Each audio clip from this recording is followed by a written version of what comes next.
يا حبيبي يا محمد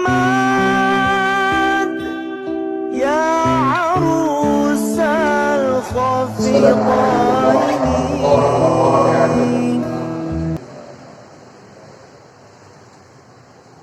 هداني بالشكر والفضل لرسول الملك والرحمة بالجاه والشفاعة والرسول صلى الله عليه وسلم وسلم الفاتحة. أعوذ بالله من الشيطان الرجيم. بسم الله الرحمن الرحيم. الحمد لله رب العالمين الرحمن الرحيم مالك يوم الدين. إياك نعبد وإياك نستعين اهدنا الصراط المستقيم صراط الذين أنعمت عليهم غير المغضوب عليهم ولا الضالين.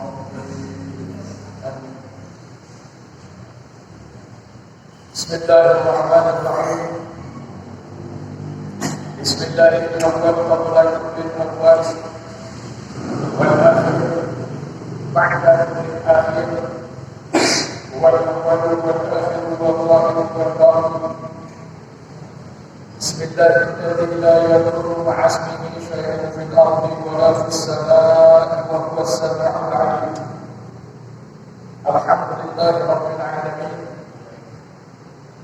الحمد لله الذي جعلنا من الناصحين وأفعلنا من علوم العلماء الراشدين، والصلاة والسلام على من نصر دينه أيام القمرة والطالبين، وعلى آله وأصحابه الذين كانوا بتمسك شريعته الصالحين. اللهم صل على رسولنا محمد. صلوا على طبيب قلوبنا محمد. صلوا على شفيع ذنوبنا محمد. اللهم صل على محمد وعلى آل محمد. أعوذ بالله من الشيطان الرجيم. بسم الله الرحمن الرحيم. واعبد ربك حتى يأتيك اليقين. صدق الله العظيم وقال رسوله الكريم. ونحن على ما قضى خالقنا ورسولنا ومولانا من الشاكرين الشاكرين بقدر المسلمين. اللهم أخرجنا من الظلمات الوهم وأكرمنا بنور الفهم، وافتح علينا بمعرفة العلم، وحسن أخلاقنا بالعلم، وسهل لنا أبواب فضلك، واغفر علينا من خزائن رحمتك يا أرحم الراحمين. وصلى الله على سيدنا محمد وعلى آله وصحبه أجمعين، والحمد لله رب العالمين. Jinabal ulama masyarakat al-aizah sahabat wa sayyidati al-ashabi wa ashabi ayyuhal ikhwan wa ya ayyuhal hudur adulah jera' para sepuh sepuh sedaya para alim ingkang kawula laksanaken, para bapak, ibu serta jamaah sekalian yang mudah-mudahan kita semua selalu dalam lindungan Allah Subhanahu wa Ta'ala, karena kita yakin dengan berpegang kepada ajaran tauhid, dengan misi kita dalam menegakkan kalimat Allah, kalimatul ulya, kalimatul haqqin 'alaiha nahya wa 'alaiha namut. Dengan kalimat la ilaha illallah kita hidup, dan dengan kalimat la ilaha illallah kita pun mati. Wa 'alaiha nub'ats wa fi riwayatin wa biha nub'ats wa biha nub'ats insyaallah ta'ala min al-abidin. Dan dengan kalimat la ilaha illallah dan kita yang nanti dibangkitkan kelak dari kubur kita, dibangkitkan kelak kita dikumpulkan di padang mahsyar, dan kita dihimpun mudah-mudahan termasuk dalam golongan orang-orang di bawah panji-panji kalimat Allah, benderanya Rasulullah sallallahu alaihi wasallam. Amin ya rabbal alamin. Ibu bapak saudara hadirin rahimakumullah, sekali lagi saya tidak bosan-bosannya bahwa kalimat tauhid adalah kalimat yang absolut. Dengan sebab kalimat inilah yang mengantarkan kita ke dalam surganya Allah. Artinya rahmat Allah akan meliputi orang yang menjaga keistiqomahan dalam kalimat tauhid, sehingga kita bisa belajar dari sebuah perjalanan sejarah, di mana dalam beberapa riwayat juga diceritakan ada seorang yang kafir 70 tahun. Dia seorang majus yang menyembah api. Membaca kalimat la ilaha illallah, itu dia diselamatkan Allah, masuk ke dalam surganya Allah. Sekali lagi bahwa ada seorang yang kafir 70 tahun menyembah api, dengan membaca kalimat la ilaha illallah dia bertaubat, kemudian dia meninggalkan sesembahannya, dia masuk surga. Ada logikanya yang kepada kita, apalagi kita yang mungkin dari kecil lahir dalam di lingkungan keluarga yang muslim. Bahkan kita kalau teringat, saya bilang dengannya diadani, dikomati, kita pun baca tahlil, itu sebagai bentuk maklumat. Sehingga ketika ada satu, saya bilang bahwa ada orang dengan menyampaikan satu makalah bahwa upaya mengislamkan orang Islam. Ini salah logika, kita berpikir Islam diislamkan. Jadi bagaimana? Ternyata kalau kita kaji secara mendalam, bahkan saya melihat dalam perilaku kehidupan di masyarakat, itu biasanya ini hal yang menarik. Jadi saya kira sebelum saya bicara yang update menjelang di hari hal yang pertama,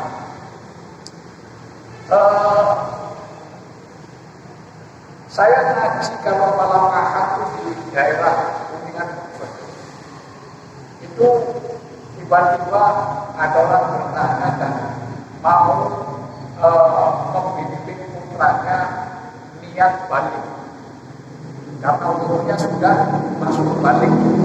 Ini satu pengalaman dan kita bisa mencoba. Ya semua juga bisa diambil perbandingan. Terus si anak tadi, kamu ini ngaji, umurmu sekarang dalam hitungan hijriah sudah 15 tahun, berarti ya sudah balik.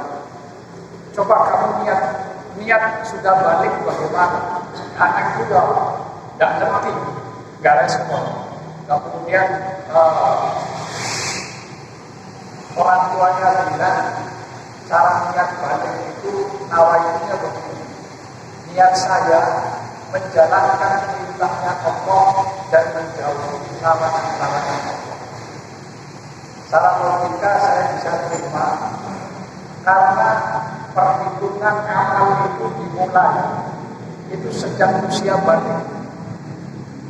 Dan saya kira balik saya juga kritik karena balik itu usia yang sudah mencapai akhir, yang namanya akhir balik. Karena anak yang belum balik itu kan masih belum bisa berpikir sempurna.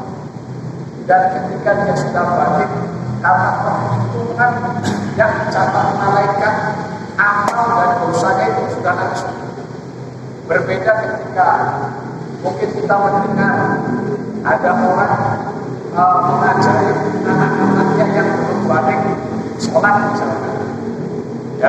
Dalam perintahnya saja kita mengajarkan anak sholat mulai sejak umur 7 tahun. 10 tahun mau sholat boleh dikeras dengan cara dipukul, dan dipukulnya juga tidak menyakiti. Ya mesti dipukulnya karena untuk mendidik seperti itu. Perhitungan pahalanya kemana? Kita ngajari anak kita yang usianya 5 tahun, karena saya punya cucu usia 5-6 tahun sudah dilatih puasa. Dari umur 5 tahun dia puasanya sampai tekanin beduk. Sampai zuhur lah. Kemudian setelah dia beranjak 6 tahun mulai puasanya itu asar. Sampai asar baru buka.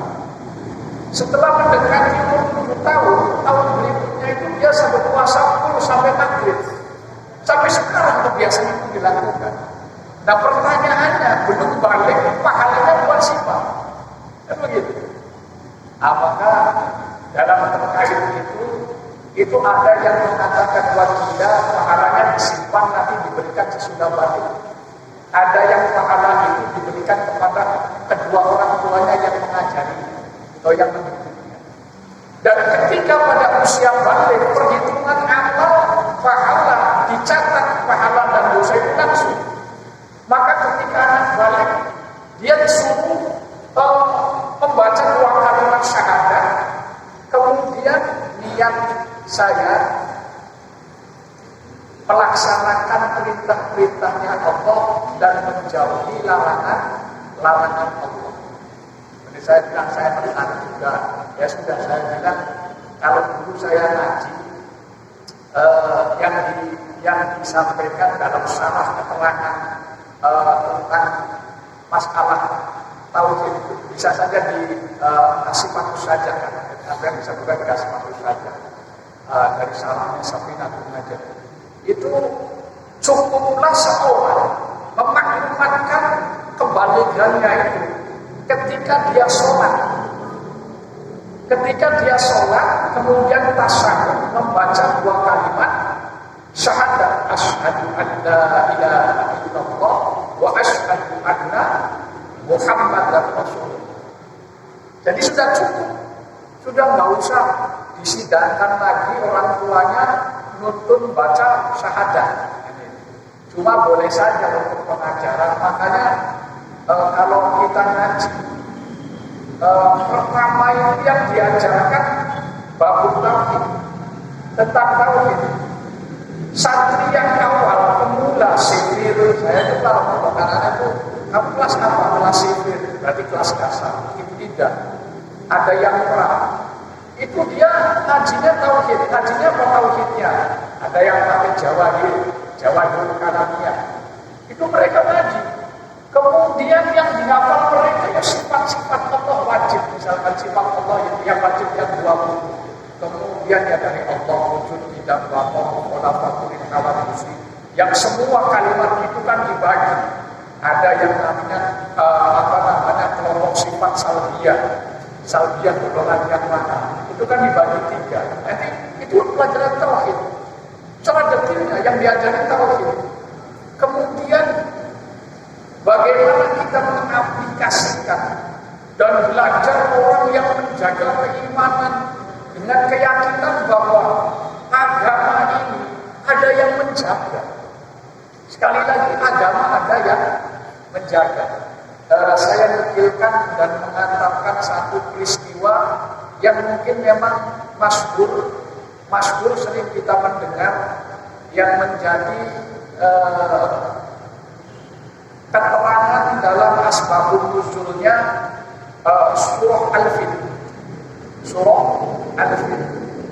Sepintas kalau kita membaca secara tematik makna terjemah, kita akan tergambar dengan keagungan Al-Quran bahwa surah Al-Fil menceritakan bagaimana Allah membuat satu perhitungan kepada orang-orang kafir, yaitu tentara bergajah. Apa yang dilakukan tentara bergajah yang dipimpin oleh seorang gubernur, seorang raja dari Yaman, Abyssinia yang bernama Abraha. Ternyata dia akan menghancurkan Ka'bah, kemudian Allah membuat satu skenario.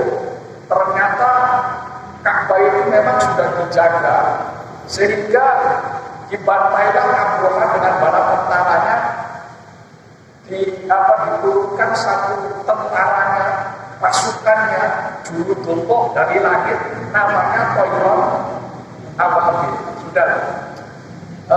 Kisah itu digambarkan secara detail. Maka keagungan yang tampak dalam mukjizat kebesaran dari firman Allah surat Al-Fil itu sangat luar biasa. Tapi di balik itu, kalau kita tidak ngaji tafsirnya atau dari asbabun nuzulnya, itu tidak akan tahu di latar belakangnya apa. Ini kita bisa memetik pelajaran tauhid. Satu contoh gini. Sebelum Abroha datang ke Mekah untuk menghancurkan Ka'bah, itu diawali dengan sifat hasud. Itu hasud. Kenapa Mekah itu ramai? Kenapa Mekah itu dari pusat perhatian yang dikunjungi banyak wisatawan? Katakan kalau zaman sekarang sih menarik turis. Mereka berkunjung, tentu dapat penghasilan banyak negeri itu. Dia sedikit. Ternyata di situ ada situs bangunan tua yang menjadi pusat perhatian orang seluruh dunia, termasuk Yaman, kemudian Mesir, itu kan sudah daerah luar negeri. Jadi negara-negara Jazirah Arab sekitar. Oh ternyata ada Ka'bah, oh ini lupa sumbernya. Ya sudahlah, kalau begitu Ka'bahnya saja saya hancurkan. Gak tanggung-tanggung, pasukan elit diturunkan. Itu yang terlatih ahli perang, gak tanggung-tanggung. Kendaraannya bukan kuda, bukan onta, tapi gajah. Sudah dibayangkan bahwa seorang yang zaman itu tentara bergajah itu pasukan elit, yang kemungkinan secara logika perang tidak bisa dikalahkan. Dia datang, begitulah politik strategi perang. Abraha berhenti di pintu masuk Mekah, kemudian pasukannya disebar. Ternyata dia itu mengintimidasi, memberikan rasa takut kepada penduduk Mekah. Dengan apa? Dengan merampok, menjarah kekayaan Mekah. Ternaknya diambil, emasnya diambil, semua milik orang Mekah diambil, dirampok, dijarah. Yang akhirnya Abraha berkata begini. Ya, apa itu akhirnya? Bangsa itu hadir lagi. Abraha dengan gagah mengatakan, bangsa itu hadir lagi. Hari ini kene siapa sesepuh? Gitu. Di sini siapa yang mau idolakan, yang mau jadikan panutan, tokoh masyarakat yang kamu segani? Siapa sesepuhnya?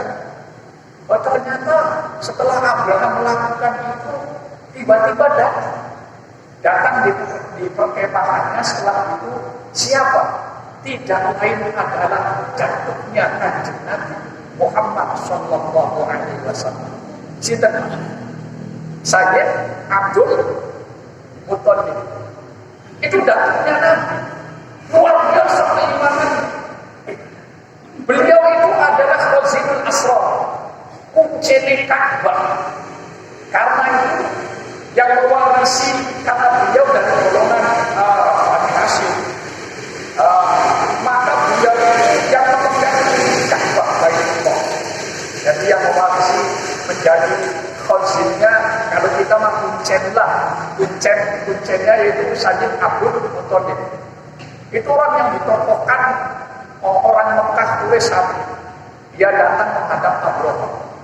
Bapak Ibu yang saya hormati, ada satu kejadian yang ganjil. Abraha menghadapi Abdul Muthalib ketika datang. Dia itu sudah tercengang. Inilah kehebatannya. Itu orang di bawah begitu, Pak. Aura wajahnya Sayyid Abdul Muthalib itu membuat gentar Abraha. Coba bayangkan, Allah kalau sudah berkehendak, disinar wajahnya seorang datuknya hamba Allah yang paling mulia kekasihnya, kakeknya itu Abdul Muthalib, itu wajahnya mencong, ada auranya. Sampai Abraha, seorang raja, empong dodong di singgasana, belenak menerima tamu. Abdul Muthalib jadi mudun. Jare bapak, jare kakeknya Kanjeng Nabi, Ya sampean raja duduk saja di atas biar saya di sini. Enggak lah, saya itu nggak enak hormatin sampean. Akhirnya ngobrolnya begini. Kiranya saya ini tahu, saya cukup berbangga karena ternyata di antara kalian mengutus seorang negosiator. Maksudnya negosiator itu orang yang bisa nego supaya dia tidak jadikan Ka'bah. Ternyata jawabannya di luar dugaan, Pak. Apa jawaban Sayyid Abdul Muthalib? Oh enggak, saya kesini itu keperluan hak saya. Kenapa, Pak? Sampai akan mengambil barang-barang saya, menjarah kekayaan saya. Jadi saya kesini pengen minta apa yang kau ambil. Itulah Banu Abraha tercengang. Bukan ya, tokoh masyarakat sesepuh yang diandalkan membawa kepentingan sendiri. Dia yang tadinya segan, yang tadinya kepada Sayyid Abdul Muthalib itu menaruh hormat, jadi mulai ragu. Apa yang ditokohkan ini orangnya semacam ini? Kemudian dia mengatakan, katanya saya ini terus terang saja, Anda ini ditokohkan, disepuhkan menjadi orang yang disegani. Ternyata kau punya kepentingan sendiri saja. Apakah kamu tidak takut? Kenapa takutnya? Saya ini kan maksudnya pengen menghancurkan Ka'bah. Hadal Ka'bah dinun abaika. Bukankah Ka'bah itu agama nenek moyangmu? Apa kamu itu tidak merasa bertanggung jawab untuk menjaga supaya saya tidak menghancurkan itu? Jawabannya pun Sayyid Abdul Muthalib itu sangat mengejutkan Abraha. Apa jawabannya? Inna lihatan baiti rabban hama. Itu jari Sayyid Abdul Muthalib. Mang Abraha maksudnya, Tuan Abraha. Inna lihatan baiti rabban hama. Sesungguhnya Baitullah Ka'bah itu ada yang punya, bukan punya saya. Ada yang jaga. Abraha kaget, sopo sing jaga? Tuhannya Ka'bah. Ayo, siapa jadi Tuhannya Ka'bah? Kemudian mulai berpikir dia, sebegini ini keyakinan orang Mekah, termasuk Sayyid Abdul Muthalib. Saya pengen menghancurkan Ka'bah, katanya Ka'bah. Mana yang jaga mana? Tuhannya Ka'bah. Oh, nggak kelihatan. Ini nggak kelihatan. Tuhannya tidak kelihatan. Sudah. Bapak tunggu saja. Saya nanti akan masuk dan menghancurkan Ka'bah. Bayangkan, Pak. Itu Sayyid Abdul Muthalib setelah dapat haknya, beliau pulang. Kemudian dia pidato. Ya qaumi, wahai kaumku, ma fa'ala rabbuka. Yuk kita lihat, kita saksikan bagaimana Tuhannya Ka'bah mau berlaku sesuatu. Jadi apa? Kita naik saja ke bukit. Itu keyakinannya luar biasa. Mereka kaumnya naik ke bukit dipimpin oleh Sayyid Abdul Muthalib. Ternyata memang benar sampai nas dalam ayatnya, sampai nakal ya, alam taro kaifa fa'ala rabbuka bi ashabil fil. Apakah kamu tidak melihat bagaimana Tuhan berbuat kepada tentara bergajah? Alam taro kaifa fa'ala rabbuka bi ashabil fil. Alam yaj'al kaidahum fi tadlil. Kemudian wa arsala 'alaihim tayran ababil. Itu saja ini benar-benar belum. Benar-benar melihat tiba-tiba langit hitam. Apa menghitam? Manuk. Tekai sendiri singgung langit. Muduk manuke wa arsala 'alaihim tayran ababil. Arane manuk ababil. Tarmihim bihijaratin min sijil. Sambil mereka itu membawa batu-batu dari neraka sijil. Sudah sampean pikirkan saja lah. Karena satuan gawa waktu sing neraka, satuan bulan, satuan akhir, satuan langit. Satuan mandi itu sakuan langit mulai disampaikan seperti manuk luru ababil ini bikin langka yuk boleh nih manuk ababil pasar manuk bener bener weden kok sebab aku dulu tentara Allah dalam tafsir Anda bisa baca dalam At-Tabari dalam Ibnu Katsir itu satu burung ababil membawa batu dari neraka sijil 3. Satu ditaruh di paruhnya, 2 digenggam, di kedua kakinya dicengkram. Saya bilang ini tentara Allah, burung yang dikirim Allah untuk menghancurkan Abraha. Bisa Anda bayangkan dalam beberapa kajian tentang babunar wal jannah, neraka diciptakan dari api, minta dari api yang menyala-nyala, hanya bikin anar, geni. Itu sampai api neraka itu dalam sejarahnya, kisahnya begini. Ketika Allah menjadikan bumi, menciptakan Adam, itu menciptakan Adam untuk keperluan anak Adam, itu supaya api itu dijadikan maslahat. Kemudian minta izinlah malaikat kepada malaikat Jabaniyah, artinya malaikat Malik yang jaga neraka. Permisi, saya minta dengan izin Allah meminta jatah api untuk keperluan Adam dan anak cucunya di bumi. Kemudian jawab malaikat Malik, yang memerlukan berapa? Sebeli gede-gede lah, sewijil forma wae. Terus jawab malaikat Malik, ketahuilah kalau kuturunkan api dari jahanam sebesar biji kurma, niscaya di bumi tidak ada kehidupan. Tembeke segede kurma. Jadi malaikat ini go ngawar separuh baik separuh baik. Apa jawabannya?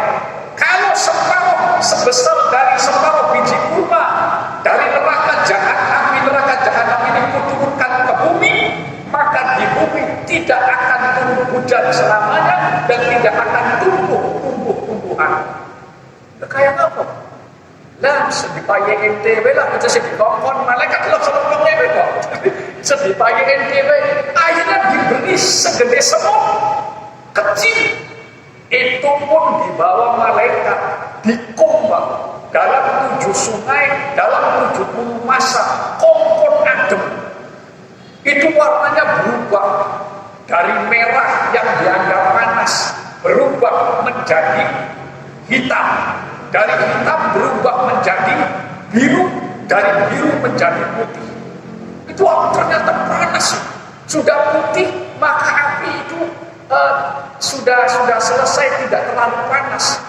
Barulah api dimasukkan ke bumi yang sampai dalam sejarah lihat pucuke gunung, ana beli pucuk gunung kang lancip laga kabeh coak kabeh ning jero ana kawah genie, itulah sumber api yang disimpan.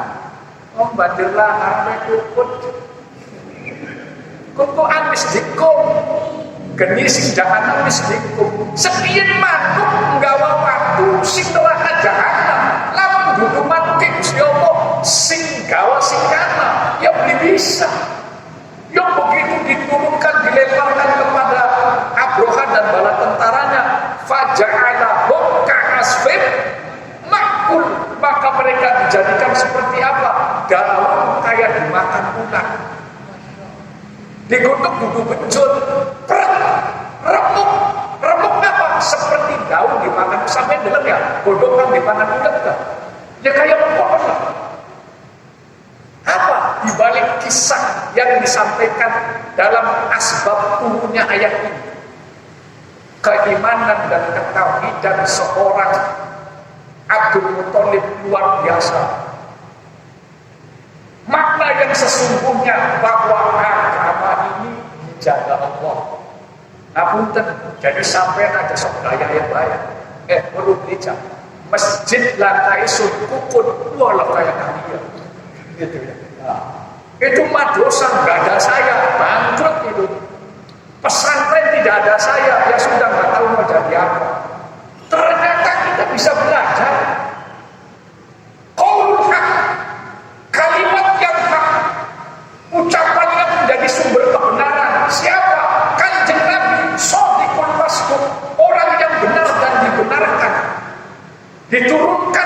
risalah, mendapatkan wahyu Al-Quran.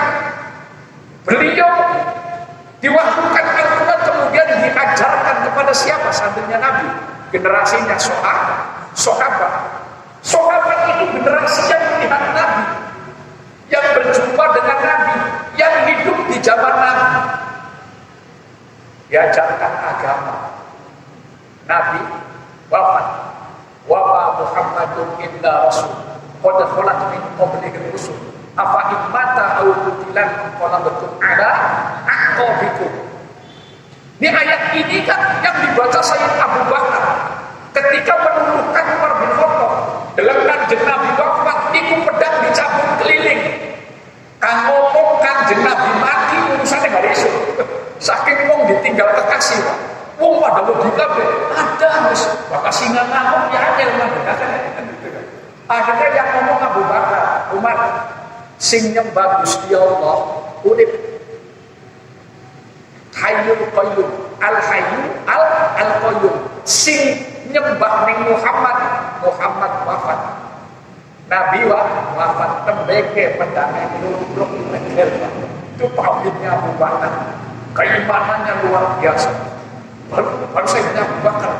Umar bin Khattab saja luruk sudah tidak ada tenaganya. Ketika dibilang turun ayat, dibacakan ayat, wa ma Muhammadun illa rasul qad khalat min qablihi rusul afa in mata aw qutila qalabtum ala a'qabikum.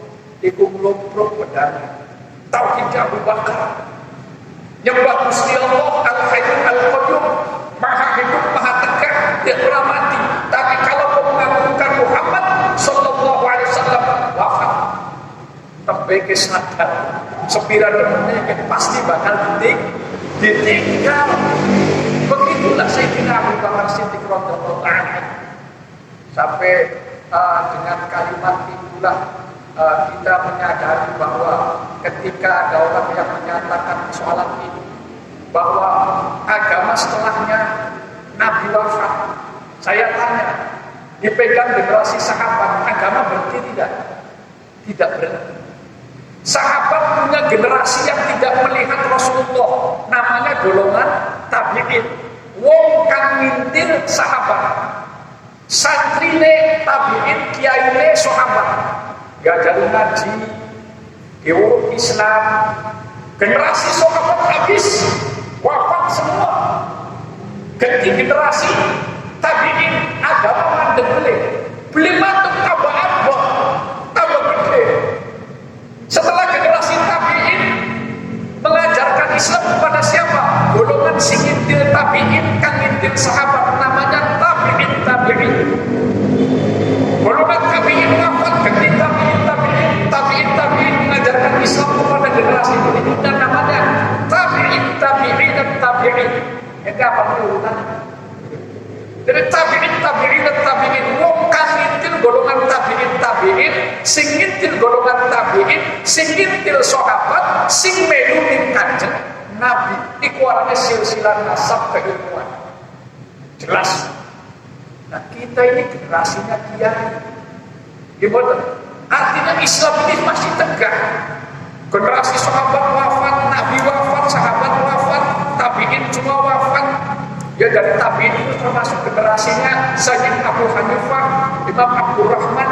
Sayyid Abu Hanifah itu generasi tabi'in yang masih ketemu dengan sahabat, ngajinya kepada sahabat. Karena beliau lahir tahun 79 Hijrah. Kemudian lahirlah Imam Syafi'i, wafat Imam Abu Hanifah. Imam Abu Hanifah wafat tahun 152 Hijriah. Lahir Imam Syafi'i, Muhammad bin Idris As-Syafi'i Al-Quraisyah. Itu jangan ngomong Syafi'i baik. Bukan Syafi'i kan ngomong sekarang ngomong beca. Syafi'i kan benar. Imam Syafi'i As-Syafi'i Muhammad bin Idris As-Syafi'i Al-Quraisyah, dari bangsa keturunan Ahlul Baitnya Kanjeng Nabi, dari kaum Quraisy. Itu Imam Syafi'i. Generasi tabi'in habis, diikuti tabi'in ulama. Dari Ja'far Shadiq diajarkan, kemudian menyebar, punya keturunan, dibidesi Kanjeng Nabi Ibrahim sampai disebar anak itu di tanah Jawa. Lahirlah siapa? waliullah, wali Songo kanganan tanah Jawa menyebarkan Islam. Dan kote wali kang paling dhuwur wali kutub saja Syekh Abdul Qadir Al-Jailani rahimahullahu ta'ala. Beliau wafat diteruskan aulia Allah yang lainnya. Aulia di tanah Jawa semuanya wafat, diteruskan muridnya. Islam tidak mati. Apa statusnya ente lalu masjid Langkai Suntuli Bangkrut? Nah ini kan bisa dibayangkan. Agama itu keyakinannya ada yang jaga, Pak. Jadi yang nggak usah ngoyo-ngoyo. Sehingga saya bilang, saya dulu pernah katakan banyak jihad yang nggak jelas. Simbolnya aku bela agama. Ternyata yang nggak jelas. Satu-satunya jihad fisabilillah di Indonesia itu difatwakan, dikomandoi oleh Habib Syekh Hasyim Asy'ari ketika melawan apa? Melawan sekutu. Karena 48 itu agresi militer Belanda kedua. Dia membonceng nikah tentara Gurkha dari India, tentara berat bayaran yang terlatih ahli perang. Kemudian ngomong ke Pak Karno, Pak Karno, saya tidak mengakui kemerdekaan dan kedaulatan Republik Indonesia. Silakan kembalikan ke saya. Pak Karno ini bingung. Waduh, sudah diukur Pak. Sampai beliau itu kan sowan kepada siapa? Hadratus Syekh Hasyim Asy'ari. Mbah Hasyim, saya kira saya tahu betul kekuatan kita. Jadi enaknya kita nyerah bayar, nyerah tapi dalam selamat. Bagi kayak muat dari Pak Karno. Jare Mbah Hasyim, kok dikit. Aku tak hubungi konco-koncoku ya. Ini Jawa, termasuk Kiai Abbas Sepuh Bunten. Kiai Amin Sepuh dulu saya. Itu karena putranya Kiai Akbar Amin. Saya ngaji di Kampuhan. Putranya Kiai Amin Sepuh Babakan. Kemudian Kiai Samoni Gedongan. Itu pahlawan-pahlawan nasional. Sampai saya diceritakan oleh beliau ketika mau terjadi pertempuran hebat di Surabaya, itu 16 gerbong dari stasiun kereta api Cirebon berangkat. Yang berangkat sama Pak Santri gawa bedil beli nganggo sarung.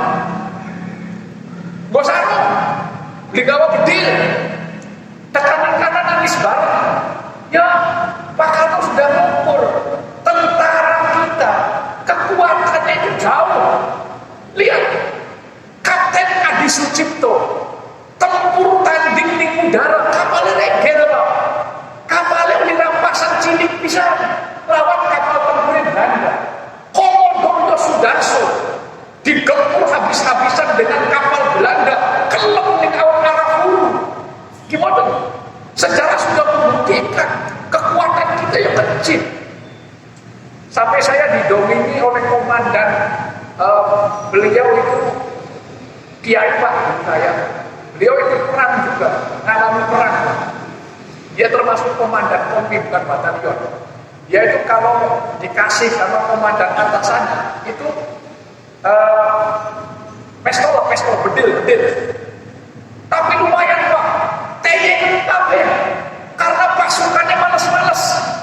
Barang lawan yang ngeliat dibanding tembakan TNI. Ada pasukan dipokan beli. Alam teman, ternyata di dalam TNI lengkap deh. Pasukannya secara logiknya nggak menang.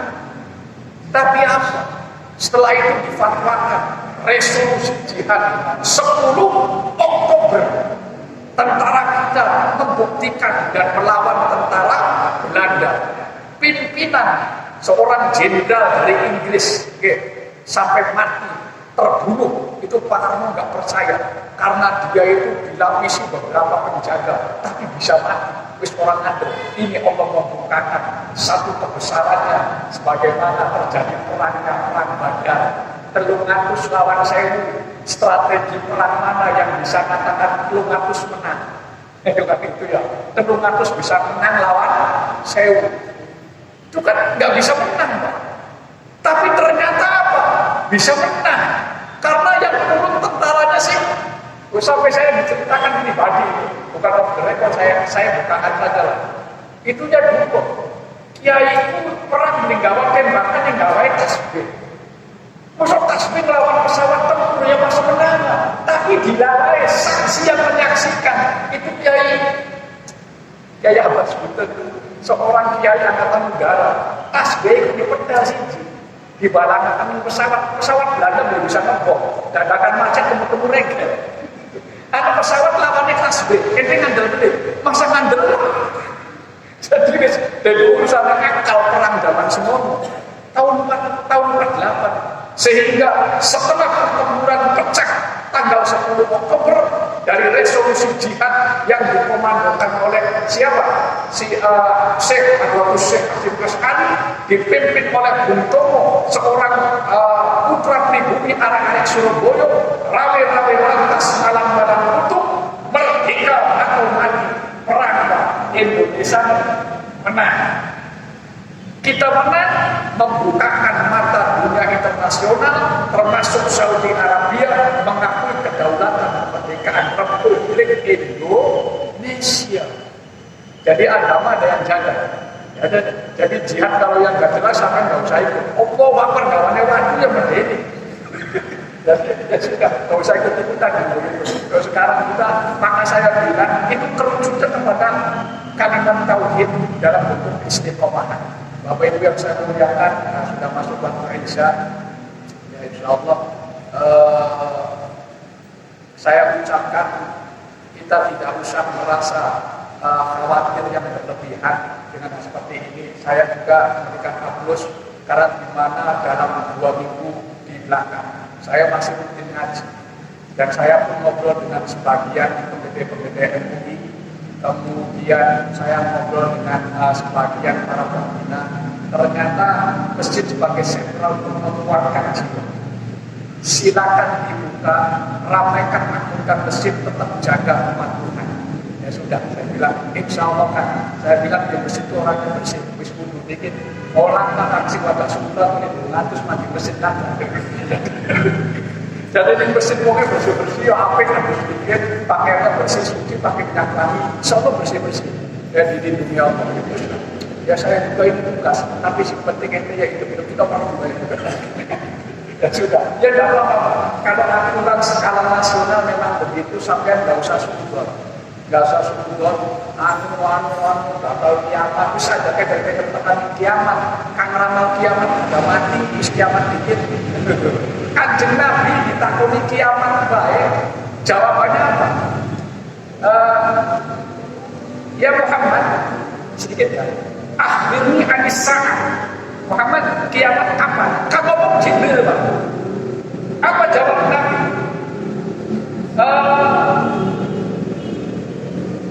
Mal mas'ulu bi'a'lama anisa'ah.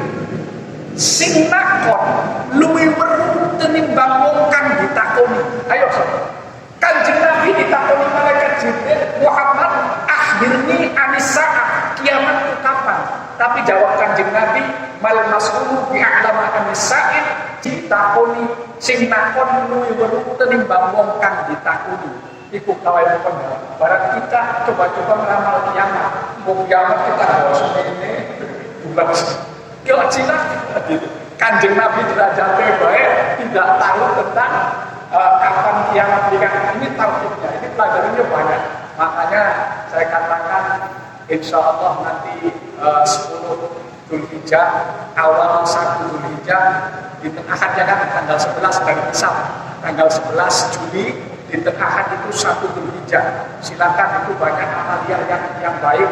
Berpuasa pun boleh. Ya kalau mau ambil yang pokoknya ya 8 Tarwiyah, 9 Arafah, tapi 10, 11, 12 terus ada puasa Arab. Udah perayaan itu akhir-akhir dia puasa itu aja ada puasa. Ya haram untuk. Terus ada petang-petang kuat sering puasa, dan akhir saja kalau itu buka. Ya kan? Kayak cuma gak ada rencana 14 tahun puasa baik. Kami Jeporo rencana pula sekamar itu 7 tahun puasa. Tapi kalau meskipun dalail baiklah penamalan itu kalau 5 hari itu dia haram puasa, nggak pernah puasa. Ya apa hari haram gitu ya. Idul Fitri, Idul Adha, Hari Tasrik itu nggak boleh puasa, itu haram puasa. Semata diunaknya banget gitu. Jadi amalan utamanya tetap irokotin dan mengalirkan darah, tetap kita berjalan, adakan penyembelihan hewan kurban. Saya baca di depan juga manusia kita beribadah.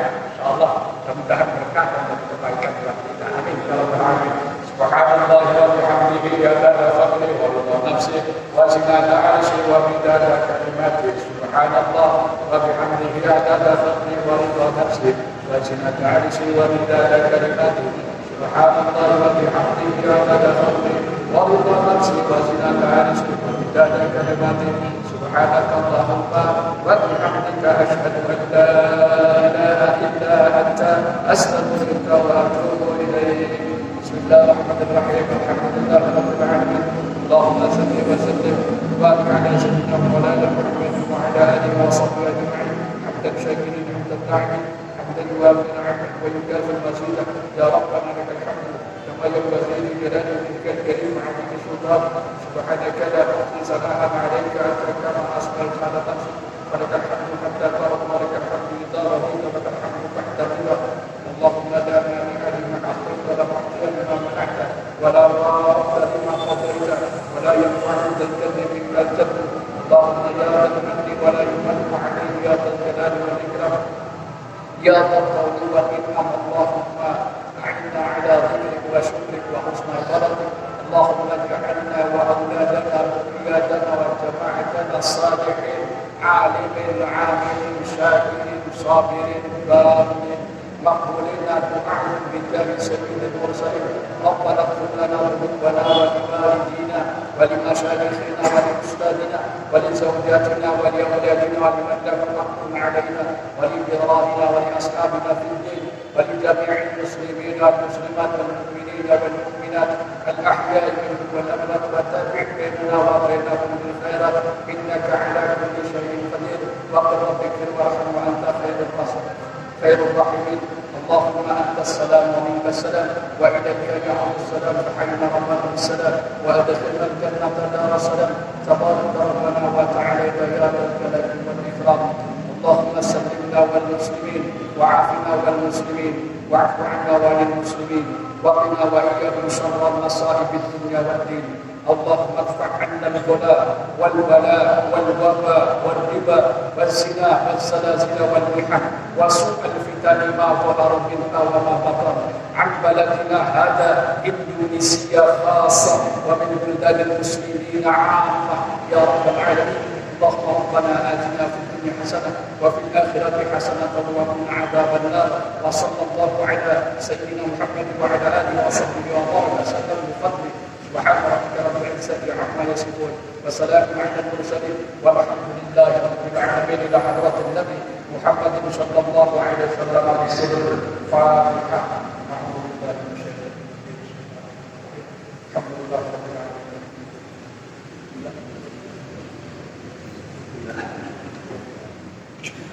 السلام عليكم ورحمة الله وبركاته.